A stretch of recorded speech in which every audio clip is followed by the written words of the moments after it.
India TV YouTube channel को subscribe करें और बेल आइकन दबाएं। नमस्कार, मैं हूं अमित पाले। सुबह 9 बजे की 9 बड़ी खबरों में आपका स्वागत है, जिसमें आज आपको बताएंगे संसद में आज क्या फिर से घमासान मचेगा, जासूसी के आरोपों पर गृह मंत्री ने कैसे किया पलटवार, और पंजाब में आज क्या सिद्धू अमरिंदर का है एक्शन प्लान। लेकिन सबसे पहले आपको बताएंगे शिल्पा शेट्टी के पति राज कुंद्रा से पूछताछ में क्या सनसनीखेज खुलासा हुआ है।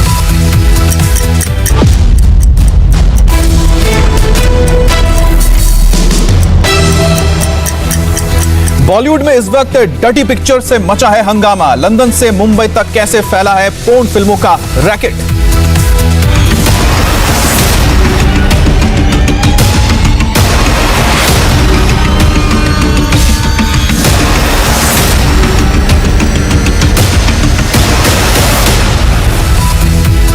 इस वक्त की सबसे बड़ी खबर, बॉलीवुड एक्ट्रेस शिल्पा शेट्टी के पति और मशहूर बिजनेसमैन राज कुंद्रा को मुंबई क्राइम ब्रांच ने कल रात गिरफ्तार कर लिया है। राज कुंद्रा पर अश्लील फिल्में बनाकर ओटीटी कंपनियों और मोबाइल ऐप्स को बेचने का आरोप लगा है। आज राज कुंद्रा को कोर्ट में पेश किया जाएगा। गिरफ्तारी के बाद मुंबई पुलिस की क्राइम ब्रांच की टीम आधी रात को राज कुंद्रा को लेकर हॉस्पिटल पहुंची, जहां उनका मेडिकल चेकअप करवाया गया। मुंबई पुलिस का दावा है कि Raj Kundra porn film racket के मामले में मुख्य साजिशकर्ता है और उनके खिलाफ पुख्ता सबूत मौजूद हैं।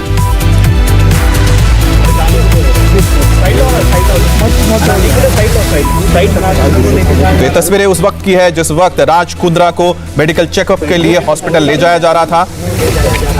फरवरी महीने में मुंबई पुलिस ने पोर्न फिल्म रैकेट का पर्दाफाश किया था और इससे जुड़े लोगों से पूछताछ में राज कुंद्रा का नाम सामने आया। जांच के मुताबिक पोर्नोग्राफिक रैकेट में राज कुंद्रा का पैसा लगा था और वो विदेशी वेबसाइट्स के कई लोगों के संपर्क में भी थे।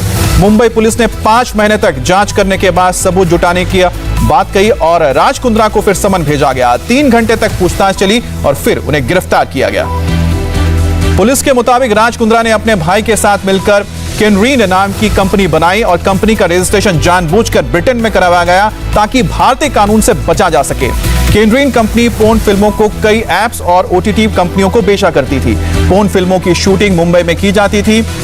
वी ट्रांसफर के जरिए उनको ब्रिटेन भेजा जाता था और विदेशी सर्वर के जरिए फिल्मों का अपलोड करके करोड़ों की कमाई की जाती थी। जिन ऐप्स या फिर ओटीटी प्लेटफॉर्म्स को ये फिल्में बेची जाती थी, उनकी मेंबरशिप के लिए ग्राहकों से 400 से 1000 रुपए लिए भी जाते थे और इस तरह से दुनिया भर के करोड़ों ग्राहक इसे देखते थे। इस पोर्न फिल्म के रैकेट के तार मुंबई और गुजरात से लेकर ब्रिटेन तक जुड़े हुए थे। क्राइम ब्रांच ने गुजरात से तनवीर हाशमी नाम के आरोपी को पकड़ा है। तनवीर ने एक टीवी एक्ट्रेस सहित 3 लोगों का नाम दिया है और ये एक्ट्रेस मासूम लड़कियों को जाल में फंसाती थी, फिर उनकी अश्लील क्लिप तैयार की जाती थी और पुलिस के मुताबिक पोर्नोग्राफिक रैकेट में मुंबई में फिल्मों में काम के तलाश में आने वाली भोली भाली और जरूरतमंद लड़कियों को फंसाया जाता था। लड़कियों को फिल्मों में काम दिलाने के बहाने जबरन अश्लील फिल्मों में धकेल दिया जाता था। फिल्मों की शूटिंग मुंबई के मड आइलैंड, उसके अलावा अक्सा बीच, इन आसपास के इलाकों में की जाती थी। वीडियो बनाकर उस वीडियो को ईमेल के जरिए विदेश भेजा जाता था और फिर ओटीटी प्लेटफॉर्म पर अपलोड किया जाता था। और हमारे साथ राजेश कुमार लाइव जुड़ गए हैं और साथ ही जोईता मित्रा भी जुड़ गई हैं। जोईता, सबसे पहला रिएक्शन तो एक जानना चाहते हैं कि क्या शिल्पा शेट्टी या फिर फिल्म जगत से किसी ने रिएक्शन दिया इस पर? जी नहीं अमित, कल रात को जब ये खबर आई कि जब राज को अरेस्ट कर लिया गया है, इमीडिएटली हमने उनसे उनके परिवार से कांटेक्ट बनाने की कोशिश की। शिल्पा शेट्टी को मैसेज भी किया गया, मगर इस बारे में वो अभी किसी भी तरह का कोई रिएक्शन परिवार की तरफ से नहीं आया है अमित। लेकिन जोईता, जो रिश्ते हैं शिल्पा शेट्टी और राज कुंद्रा के बीच, उसको लेकर आप क्या कहेंगी? क्या उनको इस बारे में कुछ पता था या फिर कुछ उनके बिजनेस क्या होते हैं इस बारे में उनको जानकारी रही होगी?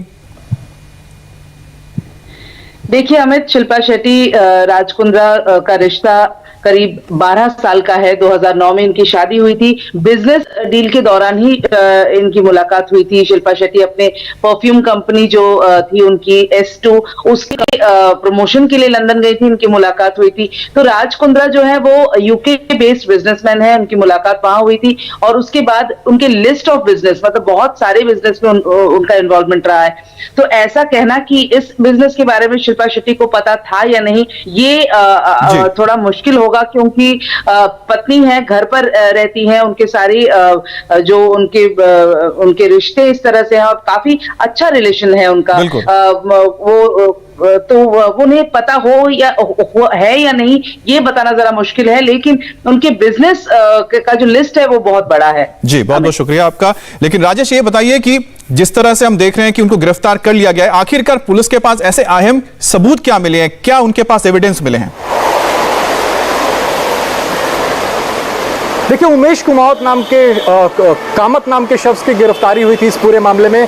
कामत ने पूरी बात जो है पूरी परत दर परत चीजें खोली हैं और उसने बताया है कि किस तरीके से राज कुंद्रा उस पूरे मामले में इन्वॉल्व थे और जो कमाई होती थी वो राज कुंद्रा तक कई जरियों से पहुंचती थी। जब पुलिस ने स्टैब्लिश कर लिया कि जो पैसे पहुंचे हैं वो राज कुंद्रा तक ही पहुंचे हैं, उसके बाद राज कुंद्रा की गिरफ्तारी जो है वो मुमकिन हो पाई है। ये 10वीं गिरफ्तारी है अमित इस मामले में। इससे पहले 9 लोगों की गिरफ्तारी और हुई थी, जिसमें एक स्मॉल टाइम एक्ट्रेस गहना वशिष्ठ का भी नाम सामने आया था। गहना वशिष्ठ ने भी काफी सारे सबूत जो है वो राज कुंद्रा के खिलाफ दिए। आपको एक बात और बता दूं कि एक ऐसा ही मामला महाराष्ट्र साइबर सेल भी जांच कर रही है, जिसमें सरलिन चोपड़ा नाम की एक्ट्रेस ने भी राज कुंद्रा पर आरोप लगाया था। उसकी भी जांच चल रही है, उसमें भी राज कुंद्रा का स्टेटमेंट हो चुका है। सरलिन ने भी यही आरोप लगाया था कि राज कुंद्रा इस तरीके की फिल्में बनाते हैं। तो ये पूरा जाल बहुत बड़ा है। अब क्राइम ब्रांच के हाथ में जो की कॉन्स्पिरेटर है राज कुंद्रा वो हाथ लगा है। उसके बाद परत दर परत ये कड़ियां खुलेंगी कि और कौन कौन इस पूरे मामले में इन्वॉल्व है।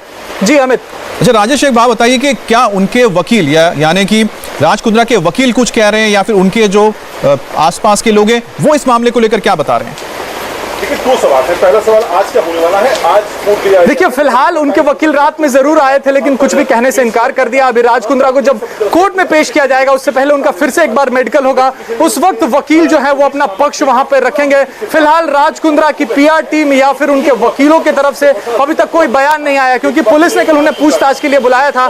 उन्हें इस बात का इल्म नहीं था कि उनकी गिरफ्तारी हो जाएगी। यही वजह है कि अभी तक उनकी टीम के द्वारा जो एक स्ट्रैटेजी होती है वो अभी तक सामने नहीं आएगी। आखिर वो करेंगे क्या, बताएंगे क्या, लोगों के सामने क्या पक्ष लेके अपना जाएंगे। कोर्ट में जब उनकी पेशी होगी तो जरूर उनके वकील जो हैं वो बताएंगे कि राज कुंद्रा की इन्वॉल्वमेंट इस मामले में कहां तक थी। राजेश, एक बार फिर से बता दीजिए कि जो पुलिस की छानबीन हुई उसमें क्या क्या बातें सामने आई हैं? देखिए, ये पूरा मामला फरवरी का है, जब प्रॉपर्टी सेल ने मालवनी इलाके में एक बंगले पे छापा मारा था। वहां से 5 लोगों की गिरफ्तारी हुई थी और गिरफ्तारी लाइव पॉर्न वीडियो बनाते वक्त हुई थी। कुछ दिनों बाद 4 और लोग गिरफ्तार किए गए। उसमें गहना वशिष्ठ का नाम था, उमेश कामत का नाम था। उमेश कामत से जब पूछताछ हुई, फरवरी महीने की बात है अमित, उमेश कामत से जब पूछताछ हुई तब ये सारी चीजें निकलकर सामने आने लगी। लेकिन तभी मुंबई पुलिस में बड़ी हलचल हुई सचिन वाजे की गिरफ्तारी के बाद, तो पूरा प्रॉपर्टी सेल जो था उसको ट्रांसफर कर दिया गया, तो जांच रुक गई थी। अब फिर से जांच ने जब जोर पकड़ा तब राज कुंद्रा से जुड़े एक एक बातों का पता लगाया गया और पता लगाने के बाद जो है वो राज कुंद्रा गिरफ्तारी हुई है। लाभार्थी हैं, यानी कि जो वीडियोस बनते थे, अपलोड होते थे, उनसे जो कमाई होती थी वो राज कुंद्रा तक पहुंचती थी वो कमाई। यही वजह है कि पुलिस ने पहले वो छानबीन की कि क्या ये पैसे सही में राज कुंद्रा तक पहुंच रहे हैं। जब ये साफ हो गया कि हाँ राज कुंद्रा तक ये पैसे पहुंच रहे हैं तब उनकी गिरफ्तारी मुमकिन हो पाई है। अमित, बिल्कुल। जोईता, एक बात बताइए, राज कुंद्रा के बॉलीवुड में किस तरह के बिजनेस थे? क्या वो प्रोड्यूस कर रहे थे फिल्में? और ये जो पोर्नोग्राफिक फिल्मों का पूरा ये मामला सामने आया, क्या उसमें वो बतौर प्रोड्यूसर काम कर रहे थे? वो मेन कॉन्स्पिरेटर के तौर पर सामने आए हैं, जैसा कि पुलिस ने बताया है। और इससे पहले भी बता दें कि पूनम पांडे ने भी उस राज कुंद्रा पर मामला दर्ज किया था बॉम्बे हाई कोर्ट में कि उनका जो कंटेंट है वो राज कुंद्रा यूज कर रहे हैं, उनका जो कॉन्ट्रैक्ट है वो काफी पहले खत्म हो चुका है। तो ये बॉलीवुड से जुड़ा तो मैं नहीं कह सकती, लेकिन हाँ पोर्नोग्राफी का एक अलग ही दायरा होता है। तो वो राज कुंद्रा का जो अटैचमेंट था, जुड़ाव था, वो इस दायरे में था। फिल्मों की बात करें तो शिल्पा शेट्टी के पति के तौर पर उन्हें जाना जाता है हमेशा, और वो इस तरह से जो है वो लाइमलाइट में आए हैं और किसी फिल्म में उनका अभी तक इन्वॉल्वमेंट सामने नहीं आया है। अमित जी, तो जिस तरह से दोनों बातें सामने आ रही है कि एक तो है कि राज कुंद्रा जो है इस पूरे मामले में मास्टरमाइंड समझ में आ रहे हैं, और दूसरी बात यह है कि उनके खिलाफ बहुत सारे एविडेंस मिले हैं जिसके बिना पर ही उनको गिरफ्तार किया गया। लेकिन फिलहाल इंतजार करना होगा, आज जब उनकी पेशी होती है तो उनके वकील क्या कहते हैं इस पूरे मामले में। कुंद्रा का विवादों से पुराना नाता है। इससे पहले जून 2013 में राज कुंद्रा पर आईपीएल में स्पॉट फिक्सिंग का भी आरोप लगा है और पुलिस के सामने राज कुंद्रा ने सट्टा खेलने की बात को कबूल किया, जिसके बाद लोढ़ा कमेटी ने भी उन्हें आईपीएल में सट्टेबाजी का दोषी पाया। राजस्थान रॉयल्स को 2 साल के लिए बैन भी झेलना पड़ा था और इससे पहले बिटकॉइन मामले में पैसों के हेरफेर का आरोप भी राज कुंद्रा पर लगा है। Raj Kundra gain bitcoin company से जुड़े थे और गेन बिटकॉइन कंपनी पर 2000 करोड़ की हेराफेरी का आरोप भी लगा। और इस वक्त की एक और बड़ी खबर, अब से थोड़ी देर में दिल्ली में 2 बड़ी सियासी बैठकें होने जा रही हैं और अब से कुछ ही देर बाद प्रधानमंत्री नरेंद्र मोदी की अध्यक्षता में बीजेपी पार्लियामेंट्री पार्टी की एक मीटिंग होने वाली है, जिसमें संसद की कार्यवाही को लेकर रणनीति बनाई जाएगी। कल के हंगामे के बाद आज फिर संसद में विपक्ष हंगामा मचा सकता है, इसलिए यह मीटिंग बेहद अहम मानी जा रही है। बीजेपी की मीटिंग के अलावा आज सुबह 10 बजे विपक्ष की भी एक बैठक होने वाली है, जिसमें विपक्षी दलों के बड़े बड़े नेता शामिल होंगे। संसद भवन में राज्यसभा में नेता विपक्ष मल्लिकार्जुन खड़गे के रूम में होने वाली इस बैठक में विपक्ष ये तय करेगा कि वो आज शाम को होने वाली प्रधानमंत्री की बुलाई मीटिंग में शामिल होंगे या नहीं होंगे। पीएम मोदी ने आज फ्लोर लीडर्स की सर्वदलीय बैठक बुलाई है, जिसमें वो कोरोना को लेकर प्रेजेंटेशन देने वाले हैं।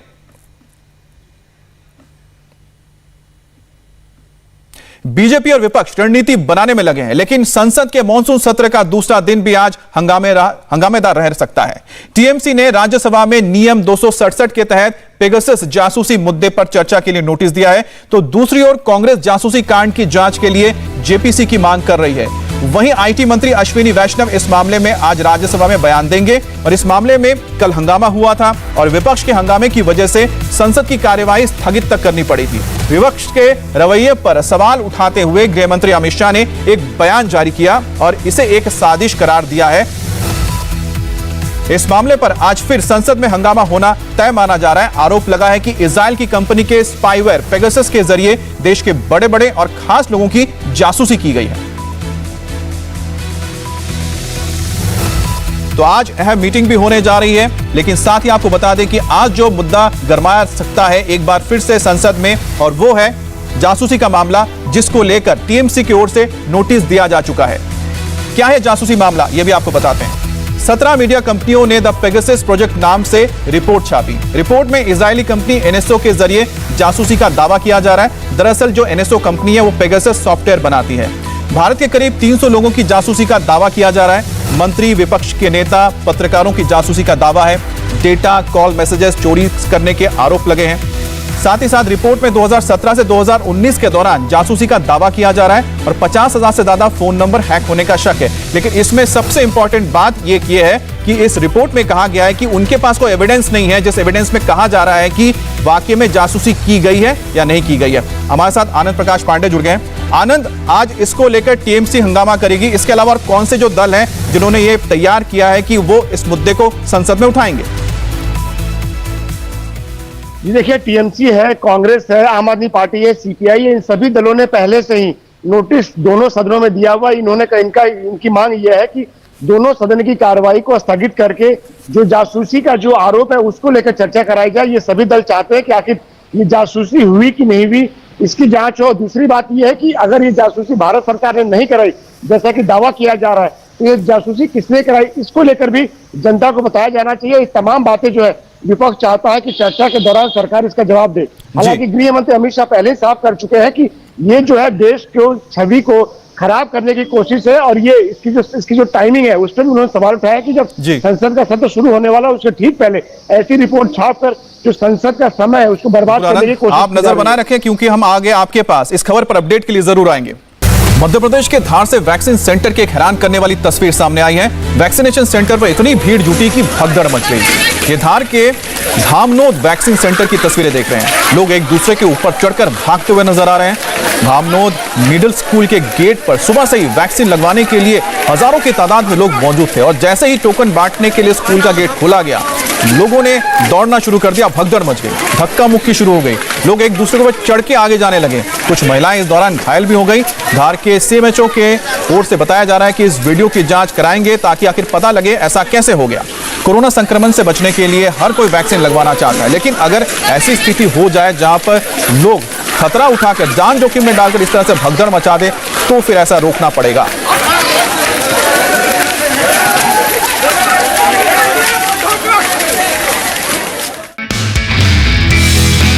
नमस्ते, मैं हूं मीनाक्षी जोशी। वीडियो और खबरों से अपडेट रहने के लिए India TV YouTube channel subscribe करें, बेल आइकन दबाना ना भूलें। जुड़े रहें इंडिया टीवी के साथ।